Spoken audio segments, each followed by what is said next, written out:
Hello, everyone. Today we're going to talk about an incredibly powerful concept that can literally transform the way you live. Living in harmony with nature and how it helps you find an amazing inner freedom. Have you ever felt like the outside world controls you? Your mood, your decisions, your happiness? Well, imagine being able to reverse all of that and take back control, no matter the circumstances. Want to know how? Then stick with me because what we're going to explore today might just be the key to living a more serene and fulfilled life. Let's dive in. In the Stoic philosophy of Epictetus, the key idea is to make a clear distinction between what is within our control, what depends on us, and what is beyond our control, what does not depend on us. This concept is based on the idea that most of our suffering and frustration comes from being attached to things over which we have no power. What depends on us?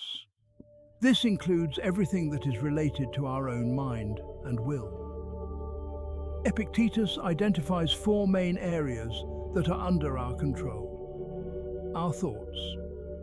The way we interpret events, the beliefs we adopt, and the judgments we make are personal choices. We have the power to choose our mental responses to situations. Our judgments. This is the ability to evaluate a situation based on reason. For instance, an event can be perceived as bad or good, depending on our judgment. This is where we can exert control. Our desires. We can choose what we desire and what we should avoid. A Stoic seeks to desire only what aligns with nature and reason, and to avoid desiring things beyond our control. Our actions, our behaviors and decisions are within our control. For example, while we cannot control the outcome of an action, we always control the effort and intention behind it. What does not depend on us? Everything that happens outside of our mind and will is beyond our control. This includes health. Even though we can adopt healthy habits, illnesses and accidents are often beyond our control. Wealth. While we can work to improve our financial situation, external factors like the economy, luck, or unforeseen events can affect our fortune. Reputation. Other people's opinions are something we cannot fully control.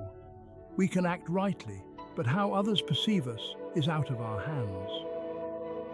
External circumstances. Any event or situation that occurs in our life, whether it's a natural disaster, political decisions, or the behavior of others, does not depend on us. Epictetus encourages us not to become attached to what we cannot control and to focus our energy only on what we can influence: our mind, our choices, and our behavior. This approach helps cultivate inner tranquility by reducing negative emotions such as frustration, anger, or fear. Mastering the passions is a central concept for achieving tranquility of the soul and wisdom. Passions are intense and irrational emotions that disturb our mind and pull us away from reason. For Epictetus, excessive emotions such as fear, anger, or excessive pleasure are not inevitable reactions, but rather the result of mistaken judgments we make about external events. Passions and their origin. According to the Stoics, negative emotions arise when we interpret events incorrectly, judging them as good or bad based on our desires or fears. For example, fear results from the judgment that something bad or dangerous might happen to us. Anger arises when we judge that an injustice has been done to us or that someone has wronged us. Excessive pleasure occurs when we place too much importance on external things like wealth, fame, or physical pleasures, considering them to be absolutely good. All these emotions are the product of false evaluations of reality because, according to Stoicism, things external to us are neither inherently good nor bad. It is our judgments that color them this way. Adjusting our judgments to reason. To free ourselves from passions, it is crucial to correct our judgments and learn to view events rationally. This involves reflecting before reacting. When a situation arises, we must first examine whether it is truly bad or good, and especially whether it depends on us or not, as explained in the distinction between what depends on us and what does not. If it is beyond our control, there is no reason to react with excessive emotion. Developing indifference to external events. By understanding that events are simply neutral facts, we can remain indifferent to what happens in the external world, whether it be material loss, failure, or even death. This indifference does not mean total apathy, but rather an absence of irrational and excessive reaction. Using reason as a guide, it is about developing rational judgment that does not get carried away by destructive emotions. By remaining attached to reason, we gain perspective on events and respond in a calmer, more measured and controlled manner. Practicing the mastery of passions. To master the passions, Epictetus advises becoming aware of our thoughts, learning to observe the thoughts that provoke negative emotions and then questioning them, changing our perception, reconfiguring the way we perceive external events, reminding ourselves that they are neither good nor bad, but simply facts. Cultivating virtue. Wisdom, courage, justice, and temperance are the virtues that should guide our actions. By focusing on these, we can maintain self-control. The ultimate goal is to achieve ataraxia, a state of inner tranquility where the soul is no longer troubled by irrational passions. By learning to master our judgments and avoiding excessive reactions to events, we can live a more serene life, aligned with nature and reason. Acceptance of fate is a central idea in Stoic philosophy. It is based on the belief that everything that happens in the universe, including in our lives, occurs in accordance with nature or destiny.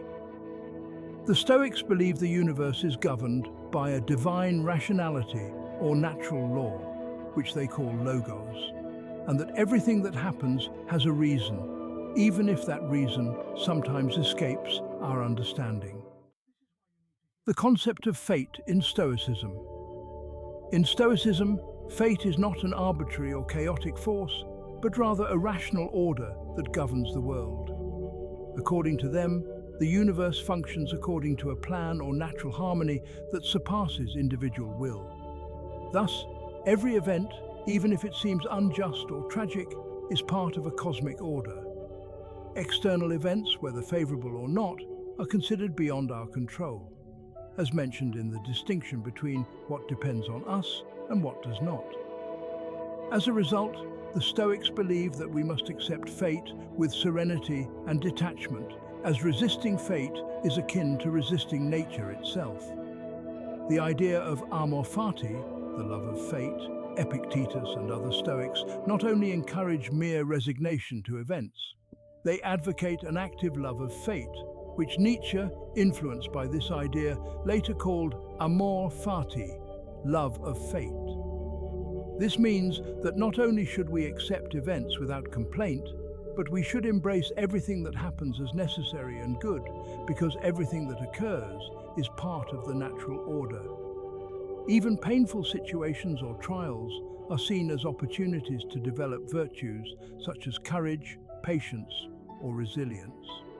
For instance, if someone loses their possessions or faces illness, a Stoic would see these situations not as misfortunes to be avoided, but as events to be accepted, as they are part of fate and can serve to cultivate inner strength. Why accept fate? Accepting fate is a form of inner liberation. By ceasing to fight against what is beyond our control, we reduce our suffering.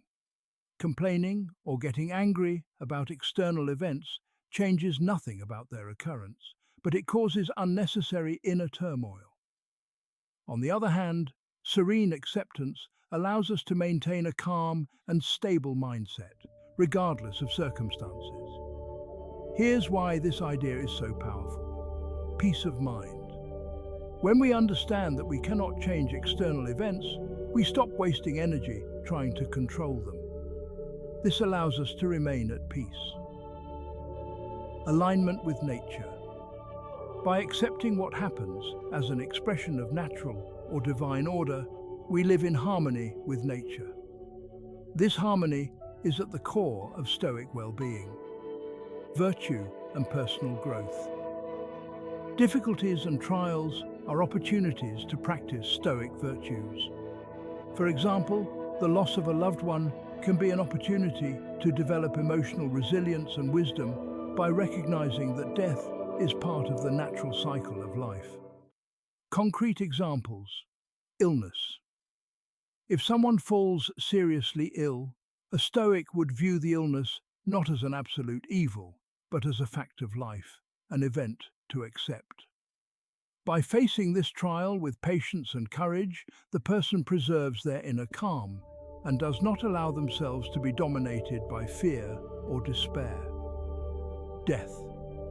Death, inevitable for all, is also seen as part of the natural order. Instead of fearing or avoiding it, the Stoic accepts it as a natural conclusion to life. They focus on living virtuously until that moment without worrying about when it will come. Acceptance of fate does not mean inaction. We must act rationally and virtuously where we have control. But when we encounter events beyond our power, we must accept them without resistance. This frees us from destructive emotions and allows us to live in peace with ourselves and the universe. Living in accord with nature. In Stoicism, living in accord with nature means living in harmony with our human essence and the order of the universe. For Epictetus, this involves several aspects, all tied to the idea that we must use reason and respect our role as human beings. Using reason. Reason is at the core of human nature, according to the Stoics. We are endowed with the capacity for reflection, judgment, and discernment, which allows us to understand and manage life's events. Living in accord with nature means cultivating this faculty of reasoning to guide our actions and decisions toward what is just and rational. This means avoiding impulsive and emotional behaviors such as anger, envy, or greed, which are contrary to reason. Respect for oneself and others. Humans are not only rational beings, but also social beings. Living in accord with human nature involves recognizing that we are part of a larger community and that our behavior affects not only ourselves, but also those around us. The Stoics emphasize that human relationships, based on justice, cooperation, and mutual respect, are essential. It's not about living in isolation or selfishly, but about contributing to the common good while maintaining harmony with others. Living in harmony with the universe. Living according to nature also means accepting the order of the world, understanding that we are part of a larger whole governed by natural or divine laws. Nature is seen as a rational system in which everything has its place and purpose. Accepting events as they occur without resistance is part of this harmony. If we resist this natural order, we cause unnecessary stress and anxiety. In contrast, by embracing nature as it is, we find inner peace. Inner freedom. For Stoics like Epictetus, true freedom does not lie in external conditions, such as wealth, power, or social status, but in our mind and our ability to choose our thoughts and judgments. This inner freedom is more valuable than any physical or material freedom. Freedom of judgment. We do not control what happens in the external world, but we have complete control over how we perceive these events. Inner freedom, therefore, comes from our ability to judge situations correctly and not be enslaved by our initial reactions, which are often emotional and irrational. For example, if someone loses their job, they can judge this event as a tragedy or an opportunity for renewal. This judgment determines their mindset and the reaction that follows. Freeing oneself from desires and passions. According to the Stoics, excessive desires and passions, such as fear, anger, or greed, are the real obstacles to our freedom. These passions chain us to external things, often beyond our control, and make us dependent on circumstances. True freedom means not being affected by these material or emotional desires. For example, if one desires wealth or social approval too strongly, they become a slave to those expectations. By freeing oneself from these desires, one regains a sense of peace and independence. Inner autonomy. Inner autonomy means that we are able to live independently of external influences because we do not rely on worldly things for happiness. This autonomy allows us to remain calm, stable, and at peace, regardless of external circumstances. This is why the Stoics emphasize virtue. It is the only thing truly within our power and the only source of lasting happiness. When we cultivate virtue, we become free, as our happiness is no longer dictated by unpredictable external conditions. Living in accord with nature means using our reason to guide our actions, recognizing our role in society, and accepting the natural order of the world. Inner freedom, on the other hand, is based on our ability to master our judgments, avoid being enslaved by our desires, and find autonomy within ourselves. These two concepts are closely intertwined in Stoic philosophy, as both lead to a virtuous, peaceful life in harmony with oneself and the external world. And there you have it. We've just gone through the Stoic philosophy of Epictetus, living in harmony with nature and finding true inner freedom. Now, imagine living every day with peace of mind, no longer being disturbed by what others think or by life's ups and downs. Sounds appealing, doesn't it? If you like this video, give it a thumbs up and subscribe so you don't miss the next steps in this inner transformation. And before you go, I have a challenge for you. This week, try to recognize just one situation where you can adjust your judgments and see how it changes your reaction. Come back and tell me in the comments what it changed for you. Trust me, you won't want to miss what's next. Thanks for watching and see you soon for even more Stoic wisdom.